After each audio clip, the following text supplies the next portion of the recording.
This is KGW News at noon.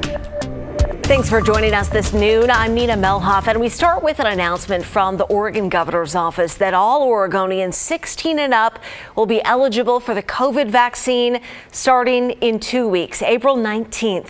This comes just as President Biden making the same move this morning, hoping to get every American vaccinated by that same date. Now, this is 2 weeks sooner than both the president and the governor's original May 1st deadline.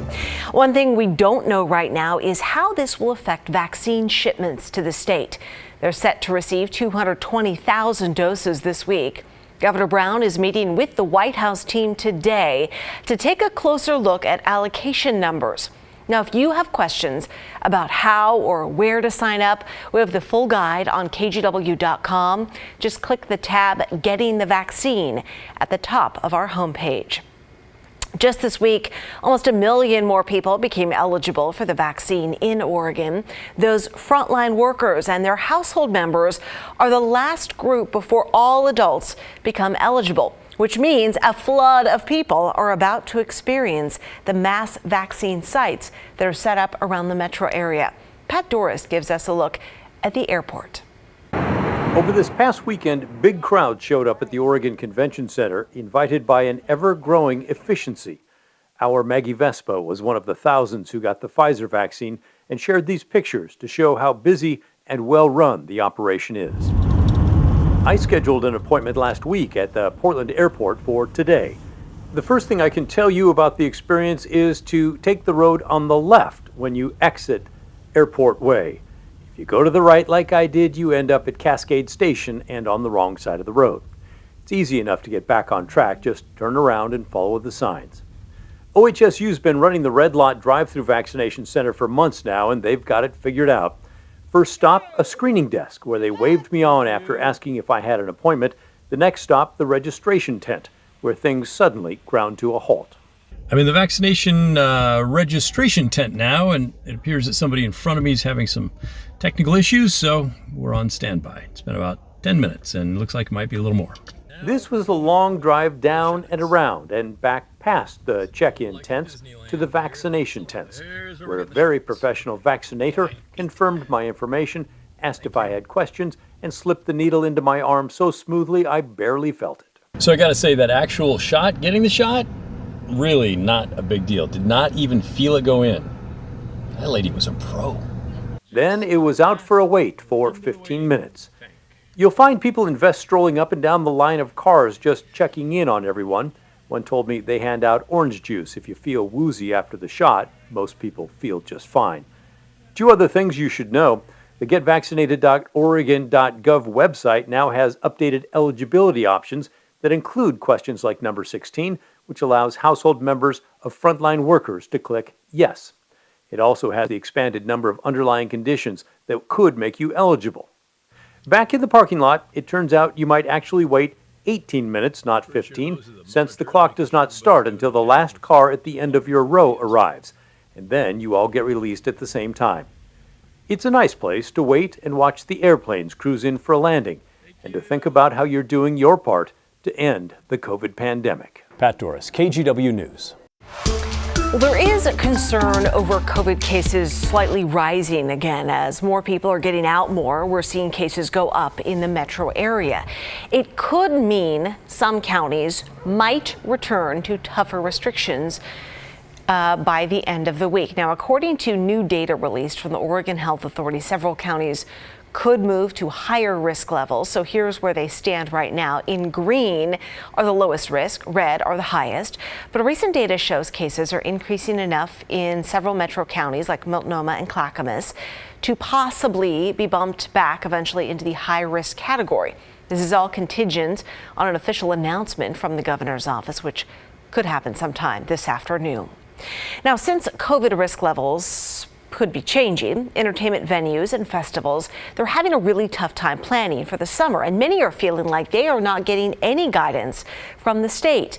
Last month, about 50 venues and music festivals sent a letter to Governor Brown asking the state to allow 100% capacity at outdoor venues, but not until a month after counties reach low risk levels and everyone has access to the vaccine. Last week, theater reps met with the governor's office and state health officials. What we came away from that meeting is that the state didn't feel like they can really predict more than 2 weeks in advance. And I understand that's tough, right? But these shows don't happen overnight. That was Bo Eastes, the marketing director for Les Schwab Amphitheater over in Bend. Without state guidance, he says they haven't been able to book any new shows this year. They have those rescheduled ones on their calendar, though.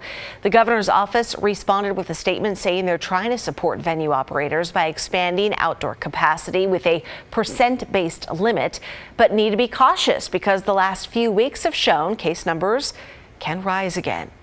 For restaurants, being able to offer outdoor dining has been a business saver during the pandemic for some. And in Vancouver, restaurants will get to keep those outdoor setups for at least the next 3 years.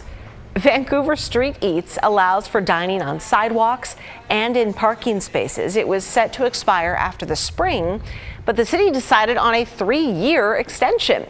More than 60 restaurants added outdoor seating, some covered, some not. In the past year, it's been the only consistent way to eat out. Customers love them. It brings outdoors, just an inviting place for customers. It's made our restaurant about 25% bigger. That's great, right? Vancouver Street Eats has an app that shows you the outdoor dining spots in the city. The program was recently named in a top 10 list of best streeteries in the world by the Urban Land Institute. Great day to get out for some lunch outside, sunny skies, a few high clouds out there, but just a beautiful, beautiful Tuesday. Let's bring in Keely Chalmers in today for Rod Hill, and we're loving this forecast today again, Keely. Yeah, another day of sunshine. Get out, take advantage of it because the clouds are going to be increasing. And tomorrow is looking cooler, about 10 degrees or so cooler and cloudier, and the rain will be returning. But let's talk about today. Let's get you out to the coast. 51 degrees in Newport. Taking a look at Yaquina Bay. Folks out there on the docks. It is a great day to be outdoors. Plenty of sunshine here in the metro area as well. We're sitting at 52 degrees right now. Winds out of the northwest, very light at 3 miles per hour. And Stoller Vineyard, what an amazing shot. This is a postcard shot right here. 53 degrees and the winds are calm. So here's a look at your weather headlines for today. Mostly sunny and dry again. A few high clouds out there, but just filtering that sunshine, really shaping up to be a nice one. Temperatures reach the mid to upper 60s today. And then tomorrow, things start to change. A shift in the weather pattern. We're going to get some storms dropping down from the Gulf of Alaska. That's going to increase the clouds first and then increase the chances for some rain tomorrow afternoon. And as I mentioned, temperatures are going to be about 10 degrees cooler than today. We'll look at your extended forecast coming up in just a bit. Nina? All right, we'll see you then. Thanks.